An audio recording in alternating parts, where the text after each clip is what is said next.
Hi friends, ಎಲ್ಲರಿಗೂ ನಮಸ್ಕಾರ. ಇದು ಟ್ರಿಪ್ಪಿಂದು ಸೆಕೆಂಡನೇ ದಿನದ ವ್ಲಾಗ್ ಆಗಿರುತ್ತೆ. ನಾವು ಫ್ಲೈಟಲ್ಲಿ ಹೋಗ್ಬೇಕಾದ್ರೆ ಈ ಥರ ಯಾವ್ಯಾವ ಥರ ಇರುತ್ತೆ ಅಂತ ನನ್ನ ಮಗ ಫುಲ್ ಎಕ್ಸೈಟ್ಮೆಂಟಾಗಿ ನೋಡ್ತಿದ್ದ. ಫೋನ್ ಚಾರ್ಜಿಗೆ ಹಾಕೋದು, ಆಮೇಲೆ ಫೋನ್ ಇಟ್ಕೊಂಡು ಟ್ಯಾಬ್ ಎಲ್ಲ ಯೂಸ್ ಮಾಡೋದು, ಊಟಕ್ಕೆ ತಿಂಡಿಗೆ ಇಟ್ಟಿದ್ದು ಪ್ಲೇಟ್ಸ್ ಥರದ್ದು ಎಲ್ಲ. ಇನ್ನು ಯಾರೆಲ್ಲ ನಂದು ಯೂಟ್ಯೂಬ್ ಚಾನಲ್ ಸಂಭ್ರಮ ಲೇರಾಯಿಲ್ ಯೂಟ್ಯೂಬ್ ಚಾನಲ್ ಸಬ್ಸ್ಕ್ರೈಬ್ ಮಾಡ್ಕೊಂಡಿಲ್ಲ, ಆದಷ್ಟು ಬೇಗ ಸಬ್ಸ್ಕ್ರೈಬ್ ಮಾಡ್ಕೊಳ್ಳಿ. ವೀಡಿಯೋಸ್ ಇಷ್ಟ ಆಗ್ತಿದ್ರೆ ಲೈಕ್ ಮಾಡಿ, ಶೇರ್ ಮಾಡಿ, ಕಮೆಂಟ್ ಮಾಡಿ. ಇನ್ನು ಯಾರೆಲ್ಲ ಸಂಭ್ರಮ ಲೇರಾಯಿಲ್ ಬುಕ್ ಮಾಡ್ಕೊಂಡಿಲ್ಲ, ಬೇಗ ಬುಕ್ ಮಾಡ್ಕೊಳ್ಳಿ. ಏರ್ ಫಾಲ್ ಮತ್ತು ಡ್ಯಾಂಡ್ರಫ್ ಕಂಟ್ರೋಲ್ ಆಗುತ್ತೆ. ನಾನು ಮನೆಯಲ್ಲೇ ಆಯಿಲ್ನ ಪ್ರಿಪೇರ್ ಮಾಡ್ತೀನಿ. ಇವಾಗ ಫ್ಲೈಟ್ ಮೂವ್ ಆಗ್ತಿತ್ತು, ಮೇಲೆ ಕ್ಲೌಡೆಲ್ಲ ಕಾಣಿಸ್ತಿದೆ. ಅಲ್ಲಿ ಊಟಕ್ಕೆ ಅಂತ ಏನೂ ಆರ್ಡ್ರ್ ಮಾಡೋಕ್ಕಾಗಲ್ಲ ಫ್ಲೈಟಲ್ಲಿ, ಏಕೆಂದರೆ ಎಲ್ಲದಕ್ಕೂ 550, 600, 700 ಈ ಥರ ಇರುತ್ತೆ. ಬಟ್ ನನ್ನ ಮಗ ಸಖತ್ ಹಠ ಮಾಡ್ತಿದ್ದ ನನ್ನ ಹತ್ರ. ಎಲ್ಲರೂ ತಗೋತಿದ್ದಾರೆ, ನನಗೂ ಬೇಕಂತ. ಅದೊಂದು ಟೆಟ್ರಾ ಪ್ಯಾಕ್ ಜ್ಯೂಸು, ಇದೊಂದು ಉಪ್ಪಿಟ್ಟು ಬಾಕ್ಸಿಗೆ 550 ಆಯಿತು. ಅದ್ಮೇಲೆ ಒಂದು ಚಿಕ್ಕದು ಖಾರದ್ದು ಪ್ಯಾಕೆಟ್ ಕೊಟ್ಟಿದ್ರು ಅಷ್ಟೇ. ಅದೇನೋ ಒಂದು 2 ಬುಕ್ಕ ಆಗಲಿಲ್ಲ ಉಪ್ಪಿಟ್ಟು. ಆ ಬಾಕ್ಸಲ್ಲಿ ಕಾಲು ಭಾಗನೂ ಇರಲಿಲ್ಲ. ಸರಿ, ಅವನು ಹೇಳ್ತಿದ್ನಲ್ಲ ಅಂತ ತೆಕ್ಕೊಟ್ಟೆ. ಊಟ ಎಲ್ಲ ಅದೆಲ್ಲ ಮಾಡ್ಕೊಂಡು ಫ್ಲೈಟ್ ಲ್ಯಾಂಡ್ ಆಯಿತು. ಅಯೋಧ್ಯೆ ಏರ್ಪೋರ್ಟು ತುಂಬ ಚಿಕ್ಕದು, ನೀಟಿದೆ ಆದರೆ ತುಂಬ ಚಿಕ್ಕದು. ಲಗೇಜ್ ಬಂತು ಅಂತ ಲಗೇಜ್ ತಗೊಂಡು ಆಚೆ ಬಂದ್ವಿ. ಅಯೋಧ್ಯೆ ದೇವಸ್ಥಾನ ಯಾವ ಥರ ಇದೆ, ಏರ್ಪೋರ್ಟು ಶೇಪ್ ಅದೇ ಥರ ಇದೆ. ಅಯೋಧ್ಯೆಗೆ ಹೋಗ್ಬೇಕಾದ್ರೆ ನಂದು ಔಟ್ಫಿಟ್ ಈ ಥರ ಇತ್ತು. ನನ್ನ ಮಗ ಫೋಟೋ ತೆಗಿತೀನಿ ಅಂತೇಳಿ ವೀಡಿಯೋನೇ ಮಾಡಿಬಿಟ್ಟಿದ್ದ. ಸರಿ ಅಂತೇಳಿ ಅಲ್ಲಿ ಕ್ಯಾಬ್ ಬಂತು. ಎಲ್ಲ ಕ್ಯಾಬಲ್ಲೂ ರಾಮಂದು ಈ ಥರ ಫೋಟೋ ಇರುತ್ತೆ. ಅದು ನೋಡಿದ ತಕ್ಷಣ ಏನೋ ಒಂಥರ ಸಮಾಧಾನ ಆಯಿತು. ಅಲ್ಲಿಂದ ಹೋಟ್ಲಿಗೆ ಅಂತ ಹೋದ್ವಿ.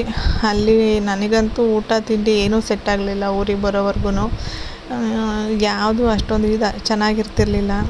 ಇಡ್ಲಿ ಎಲ್ಲ ಹುಳಿ ಥರ ಇರ್ತಿತ್ತು. ಸರಿ ಅಂತ ಅದನ್ನೇ ತಿನ್ಕೊಂಡು ಆಚೆ ಬಂದ್ವಿ. ದೇವಸ್ಥಾನಕ್ಕೆ ಹೋಗೋಣ ಅಂತ. ಅಲ್ಲಿ ಆಟೋ ಈ ಥರ ಇರಲ್ಲ, ಎಲ್ಲ ರಿಕ್ಷಾ ಥರ ಇರುತ್ತೆ. ಸೊ ರೋಡ್ ಸೈಡಲ್ಲಿ ಎಲ್ಲ ಕಡೆ ಈ ಥರ ಮಾರ್ತಿರ್ತಾರೆ, ಗಂಧದ್ದು ಚಕ್ಕೆ ಆಗಲಿ, ಅವ್ರ ದೇವ್ರದ್ದು ಪ್ರಸಾದ ಆಗಲಿ ಎಲ್ಲ.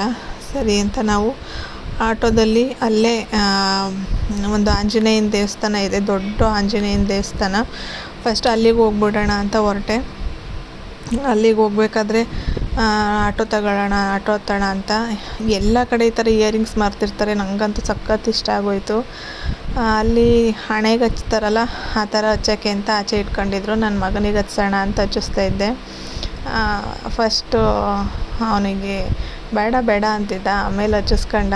ಜೈ ಶ್ರೀರಾಮ್ ಅಂತ ಹಾಕ್ತಾರೆ, ಇಲ್ಲ ಜೈ ಆಂಜನೇಯ ಅಂತ ಹಾಕ್ತಾರೆ. ಒಂದೊಂದು ಕಡೆ ಒಂದೊಂದು ಹಾಕ್ತಾರೆ. ಅವನಿಗೆ ಒಂಥರ ಖುಷಿಯಾಗೋಯ್ತು. ಸರಿ ಅಂತ ಅಲ್ಲಿ ಹಾಕಿಸ್ಕೊಂಡು ಹೊರಡ್ಬೇಕಾದ್ರೆ ಈ ಥರ ಎಲ್ಲ ಇಟ್ಟಿರ್ತಾರೆ. ಪ್ರತಿಯೊಂದು ಅಂದರೆ ಸ್ವಲ್ಪ ಭಾಷೆ ಬರೋ ಥರದ್ದಾದರೆ ಸ್ವಲ್ಪ ಈಸಿ ಆಗುತ್ತೆ. ಅಲ್ಲಿ ಜಾಸ್ತಿ ಸೌತೆಕಾಯಿ ಈ ಥರ ಎಲ್ಲ ಯೂಸ್ ಮಾಡ್ತಾರೆ. ಜಾಸ್ತಿ ರುದ್ರಾಕ್ಷಿ ಎಲ್ಲ ಸಿಗುತ್ತೆ. ಸೊ ನಾನು ಅದು ಹಾಕಲಿಲ್ಲ, ಏಕೆಂದರೆ ನಾವು ನಾನ್ ವೆಜ್ ಎಲ್ಲ ತಿಂತಿರ್ತೀವಿ, ಅದು ಹಾಕೋಂಗಿಲ್ಲ ಅಂತ ಹೇಳಿದ್ರು ಅಂತ. ನಮ್ಮ ಕಡೆ ಬಳೆಗೂ ಅಲ್ಲಿ ಬಳೆಗಳಿಗೂ ತುಂಬ ಡಿಫ್ರೆನ್ಸ್ ಇರುತ್ತೆ. ಸರಿ ಅಂತೇಳಿ ಇದೆಲ್ಲ ನೋಡ್ಕೊಂಡು ಮುಂದೆ ಹೋದ್ವಿ. ಅಲ್ಲಿ ಅಷ್ಟೇ ಪ್ರಸಾದ ಆಗಿರ್ಬೋದು, ಅಲ್ಲಿ ಪ್ರಸಾದನೇ ಬೇರೆ ಥರ. ನಮಗೆ ಜಾತ್ರೆ ಸಿಗುತ್ತಲ್ಲ ಬತ್ತಾಸಿಲ್ ನೋಡಿ, ಈ ಥರದ್ದೇ ಪ್ರಸಾದ ಅಲ್ಲಿ ಆ ಥರದ್ದೆಲ್ಲ ಸಿಗುತ್ತೆ. ಅಲ್ಲಿ ಮುಂದೆ ಹೋಗ್ಬೇಕಾದ್ರೆ ನನಗೂ ಹಾಕ್ತೀನಿ ಅಂತೇಳಿ ಬಂದರು ಹಣೆಗೆ. ಸರಿ ಅಂತ ಹಾಕಿಸ್ಕೊತಿದ್ದೆ. ನಮಗೆ ಅಲ್ಲಿ ಗಂಧ ಹಾಕ್ಬಿಟ್ಟು ಆಮೇಲೆ ಹಾಕಿದ್ರು. ಅದನ್ನು ಹಾಕಿಸ್ಕೊಂಡು ಅಲ್ಲಿ ಆಂಜನೇಯನ ದೇವಸ್ಥಾನಕ್ಕೆ ಹೋದರೆ ಈ ಥರ ಎಲ್ಲ ವೇಷ ಹಾಕ್ಕೊಂಡು ಇರ್ತಾರೆ. ಅಲ್ಲಿ ಸಿಕ್ಕಾಪಟ್ಟೆ ರಶ್ ಇರುತ್ತೆ. ಮತ್ತು ತುಂಬ ಬಿಸಿಲು. ಅಲ್ಲಿ ನೋಡಿ ಎಷ್ಟು ಜನ ಇದ್ದಾರೆ ಅಂದರೆ, ಆಚೆ ಇಷ್ಟು ಜನ ಇದ್ದಾರೆ, ಒಳಗಡೆ ಇದಕ್ಕಿಂತ ಡಬಲ್ ಜನ ಇರ್ತಾರೆ.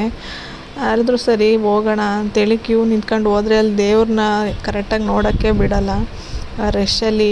ಅವ್ರುಗಳಿಗೆಲ್ಲ ಏನಂದರೆ ಆಂಜನೇಯ ಮತ್ತು ರಾಮ ಅಂದರೆ ಅವರ ಲೈಫೇ ಅದು ಅನ್ನೋ ಥರ ಅವ್ರು ಅಷ್ಟು ಭಕ್ತಿಯಿಂದ ಪೂಜೆ ಮಾಡ್ತಾರೆ ದೇವ್ರನ್ನ. ಆಂಜನೇಯಂದು ಜಯಂತಿ ಬಂದಾಗ ಮಾತ್ರ ಮಾಡಲ್ಲ, ಮಿಕ್ಕಿದ ದಿನವೂ ಸಖತ್ತು ದಿನ ಅವರಿಗೆ ಅದೇ ಪೂಜೆ ಮಾಡ್ತಿರ್ತಾರೆ. ನೆಕ್ಸ್ಟ್ ವ್ಲಾಗ್ ಕಂಟಿನ್ಯೂ ಮಾಡ್ತೀನಿ. Thank you.